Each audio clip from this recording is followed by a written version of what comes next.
Assalamualaikum warahmatullahi wabarakatuh. Perkenalkan, kami dari kelompok 10 akan menjelaskan materi tentang pengembangan produk baru dan PLC.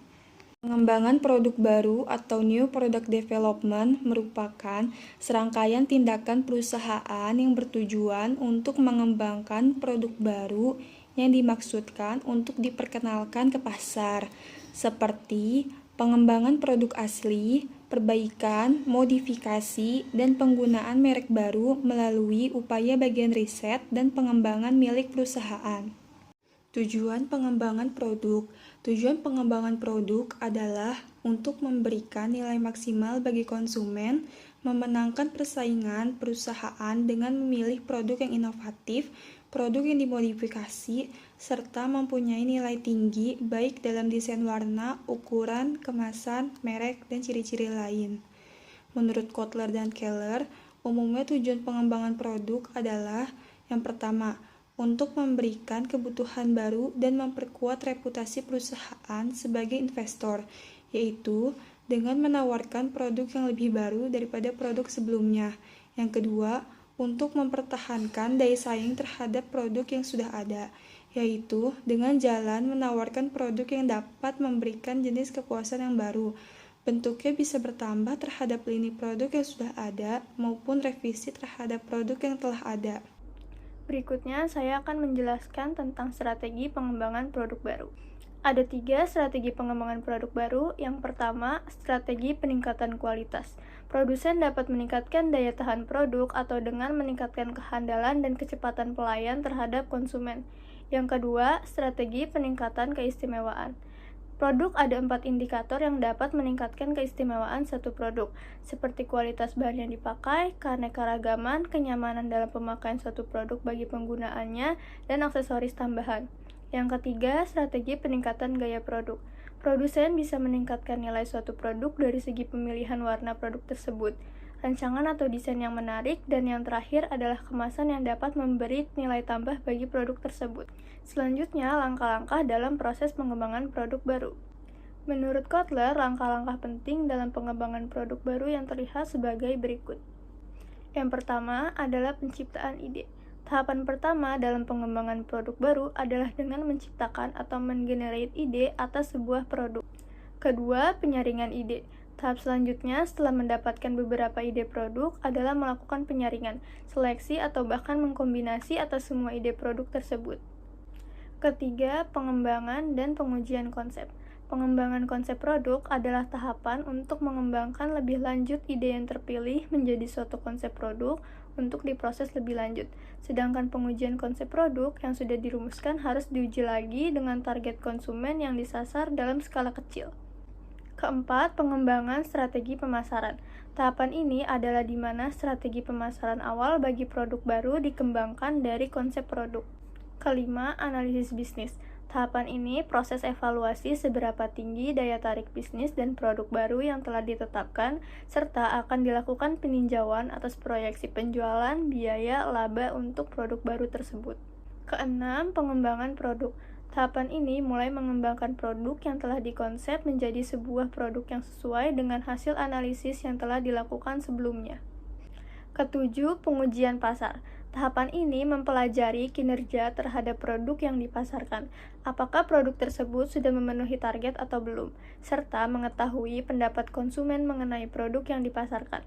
Pengujian pasar ini memungkinkan perusahaan untuk menguji produk dan seluruh program pemasaran awal, termasuk ketepatan target market dalam segmen yang dipilih, penetapan positioning, iklan dan promosi, serta distribusi. 8. Komersialisasi. Ini merupakan langkah terakhir dari proses pengembangan produk baru, di mana tahapan akhir ini adalah pengenalan produk baru ke pasar. Lalu ada faktor pendukung dan penghambat pengembangan produk baru. Faktor pendukungnya, yang pertama kemajuan teknologi, yang kedua perubahan minat pelanggan, yang ketiga kompetisi, yang keempat kelebihan daya tampung produk, yang kelima ada keinginan untuk meningkatkan laba, yang keenam siklus hidup produk yang lebih pendek. Lalu ada faktor penghambat. Yang pertama, kurangnya ide untuk menciptakan produk baru atau memodifikasi produk lama. Yang kedua, terbaginya pasar akibat dalam kompetisi yang sengit. Yang ketiga, hambatan sosial dan juga hambatan pemerintah. Yang keempat, pengembangan produk baru yang mahal. Yang kelima, kurangnya modal. Yang keenam, singkatnya waktu pengembangan. Yang ketujuh, lebih pendeknya siklus produk. Selanjutnya ada PLC atau Product Life Cycle. Product Life Cycle atau PLC dikenal juga dengan siklus hidup produk atau daur hidup produk. Adalah suatu konsep yang menggambarkan serangkaian perjalanan atau tahap-tahap yang dilalui suatu produk. Mulai dari tahap pengembangan, pengenalan, sampai produk tersebut mengalami penurunan hingga akhirnya keluar dari pasar. Tahapan PLC, siklus hidup produk. Yang pertama ada pengenalan, kedua pertumbuhan, ketiga kedewasaan, dan keempat penurunan. Menurut Asauri 2004, siklus daur hidup produk terbagi menjadi 4 tahapan, yaitu tahap pengenalan introduction, tahap pertumbuhan growth, tahap kedewasaan maturity, dan tahap penurunan decline.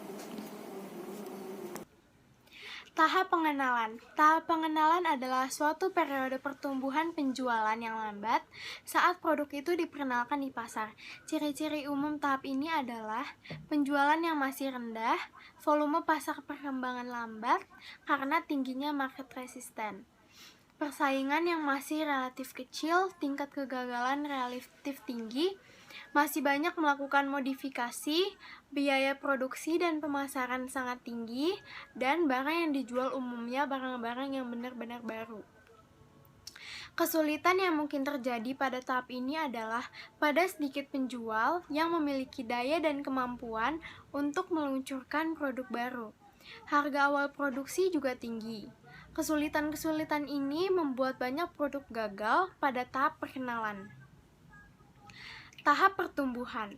Tahap pertumbuhan adalah suatu periode penerimaan pasar yang cepat dan peningkatan laba yang besar.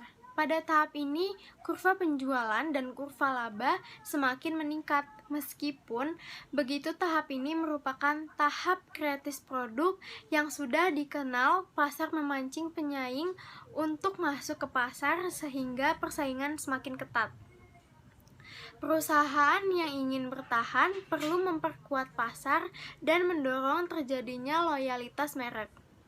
Cara umum yang dilakukan memperluas dan meningkatkan distribusi, yaitu tahap pertumbuhan dibedakan menjadi 2 kelompok, yaitu yang pertama pertumbuhan cepat atau rapid growth.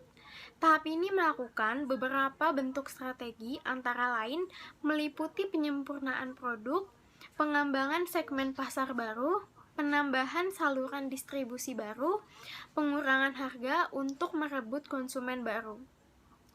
Yang kedua ada pertumbuhan lambat atau slow growth.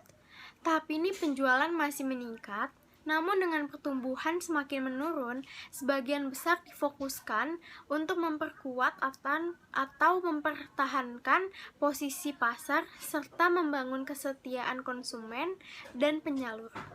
Selanjutnya, tahap kedewasaan. Tahap kedewasaan adalah suatu periode penurunan dalam pertumbuhan penjualan karena produk ini telah diterima oleh sebagian besar pembeli potensial. Tahap ini ditandai dengan tercapainya titik tertinggi dalam penjualan dan biasanya merupakan tahap terlama dalam produk life cycle. Pada tahap ini, kurva penjualan mencapai puncaknya dan mulai menurun. Tahap ini juga diartikan dengan persaingan yang ketat karena banyaknya merek yang ada di pasar. Tahap kedewasaan dibagi menjadi 3 fase, yaitu yang pertama growth maturity, yaitu pertumbuhan penjualan mulai berkurang yang disebabkan oleh dewasanya distribusi. Yang kedua stable maturity, yaitu penjualan menjadi mendatar yang disebabkan oleh jenuhnya pasar. Sebagian konsumsi potensial telah mencoba produk baru yang ditawarkan perusahaan. Yang ketiga decaying maturity, yaitu penjualan mulai menurun dan komersial mulai bergerak di produk lain atau produk substitusi. Selanjutnya tahap penurunan. Penjualan perusahaan yang semakin bergerak ke arah penurunan merupakan gejala tahap decline dalam siklus hidup produk. Penurunan penjualan ini disebabkan oleh faktor-faktor seperti pertumbuhan selera pasar merasa jenuh terhadap produk yang ada, produk substitusi diterima konsumen, baik dalam negeri maupun luar negeri, dan perubahan teknologi. Sejumlah alternatif dalam dilakukan pada tahap akhir siklus hidup produk ini, namun perlu diperhatikan bahwa pilihan alternatif haruslah didasarkan pada kekuatan dan kelemahan perusahaan serta daya tarik distribusi bagi perusahaan. Contoh produk elektronik yang sedang mengalami penurunan adalah CPU atau personal komputer yang saat ini sudah hampir terlibas oleh laptop. Tahap penurunan ada beberapa alternatif yang harus dilakukan. Yang pertama yaitu menambah investasi agar dapat mendominasi atau menempati posisi persaingan yang baik. Yang kedua, mengubah produk atau mencari penggunaan manfaat baru pada produk. Yang ketiga, mencari pasar baru. Yang keempat, tetap pada tingkat investasi perusahaan saat ini sampai ketidakpastian industri dapat diatasi. Dan yang terakhir, mengurangi investasi perusahaan selektif dengan cara meninggalkan konsumen yang kurang menguntungkan tetapi menambah investasi. Contoh produk life cycle yaitu Friesenfleck. Cikal bakal Friesenfleck ada di Belanda pada tahun 1913. Saat itu, beberapa persatuan peternak sapi perah mulai bergabung dan mendirikan perusahaan, hingga akhirnya sampai ke Indonesia dan dikenal dengan susu Bendera yang memimpin industri susu selama 19 tahun. Pada tahun 1991, pabrik yang ada di Pasar Rebo mulai didirikan. Mereka berbenah dengan kemasan saset dan logo yang lebih cerah. Walaupun banyak produk susu lain yang diukur di pasaran, saat ini belum ada yang menggeser Friesenfleck. Karena mereka menerapkan strategi seperti dalam sekolah di Indonesia untuk mensosialisasikan menjaga nutrisi, memberikan beasiswa kepada anak yang kurang mampu, dan menyiapkan posyandu. Sehingga tak heran masih eksis hingga saat ini. Pertama kali diolah di Amerika di tahun 1853 dari susu sapi segar oleh Gail Borden Jr., seorang pemilik tanah dan ilmuwan. Waktu itu, penyimpanan susu segar tidak bisa lebih dari beberapa jam saja. Dengan menghilangkan kandungan air, susu menjadi lebih tahan lama dan aman untuk dikonsumsi. Pada saat pecah perang saudara di Amerika, produksi susu kaleng melonjak pesat karena kemasan dalam kaleng sangat praktis untuk para prajurit di medan perang. Susu kental manis berguna untuk memberikan mereka tenaga lebih. Hingga sekarang, tidak banyak perubahan dari kemasan susu kental manis. Nah, sejak saat itu, susu kental manis mulai dikonsumsi di negara-negara lain termasuk Belanda yang diproduksi oleh Friesje-Vlag. Di Indonesia sendiri, susu Friesje-Vlag pertama kali diperkenalkan pada tahun 1922 ketika produk susu kaleng mulai diekspor ke Hindia Belanda. Masyarakat Indonesia sendiri yang kemudian mempopulerkan nama susu cap bendera hingga berubah menjadi Friesenfleck pada tahun 1971. Terus berinovasi hingga saat ini dan rasanya tetap menjadi favorit keluarga Indonesia hingga sekarang. Hadirkan susu Friesenfleck dalam keluarga untuk bantu penuhi kebutuhan nutrisi kita sepanjang hari. Sekian dari kami, terima kasih. Wassalamualaikum warahmatullahi wabarakatuh.